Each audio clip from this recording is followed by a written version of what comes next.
কেন আপনার লিডার হলো নওশাদ সিদ্দিকী, আর টিএমসি দিচ্ছে কেন তার লিডারকে স্বাভাবিক তার ব্যবহারে পরিচয় লিডারেরই অপমান হচ্ছে। আমি আমার আইএসএফের যারা নওশাদের ফ্যান ফলোয়ার্স আইএসএফের যারা আছে, আরও যারা বিশ্বজিৎ দা থেকে তাপস ব্যানার্জি, শামসুল আলম সাহেব যেভাবে কাজ করছে, যারা ফলো করে চলছেন, আর আমি তো আপনাদের সাথে আছি, আমাকে যেন বাদ দেবেন না, আমি আপনাদের সঙ্গে থাকতে চাই, আইএসএফের সঙ্গে আমি আছি, থাকবো। তবে এই ব্যবহার আদর্শ থাকলে আমি আরও খুশি হব। এভাবে ধৈর্য ধরুন। আমি আমার ভাইকে বলবো, ধৈর্য এমন একটা পাহাড়, পৃথিবীর কোনো জালিম ধৈর্যের পাহাড়কে ভাঙতে পারেনি। ধৈর্যই বিজয় আনে।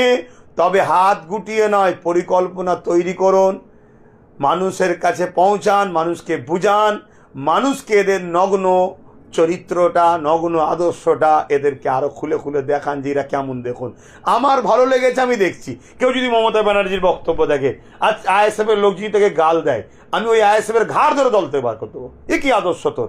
তোর ভালো লেগেছে মমতা ব্যানার্জি কিছু করবে না, তার ভোগ দেবে না? এটাই তো সেকুলার, এটাই তো দেশের ধর্ম নিরপেক্ষ, এটাই তো দেশের সংবিধান, এটাই তো গণতন্ত্র, এটাই তো মানুষের রাইট।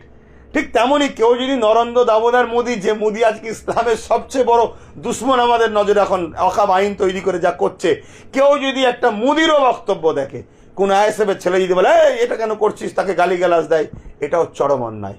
তার পছন্দ তাকে হয়েছে, আমি কিন্তু মোদীকে পছন্দ করি না। কেন? সে দেশকে একদিকে যেমন লুটছে, সংবিধান বিরোধী কালা কানুন তৈরি করেছে, ওয়াকাফের বিরুদ্ধে আইন তৈরি করছে, কৃষকের বিরুদ্ধে আইন তৈরি করছে, আদিবাসী দলিতদেরকে ধ্বংস করছে, মণিপুরটাকে শেষ করছে, দেশকে বারবার চীন হুমকি দিচ্ছে, দখল করছে, পাকিস্তানের মতো ছোট দেশ হুমকি দিচ্ছে, দখল করছে, কোনোভাবে কোনো উপকার করতে পারছেন না। গ্যাসের দাম, তেলের দাম বেড়েই চলেছে। ইনার এই নাকামা দেখে মানে অনুপযুক্ত দেখে আমি পছন্দ করি না, এবং আমার ধর্মের উপর আঘাত দিচ্ছে আমি পছন্দ করি। কিন্তু কেউ যদি পছন্দ করে, তার অধিকারের উপর হস্তক্ষেপ করার, তাকে গালি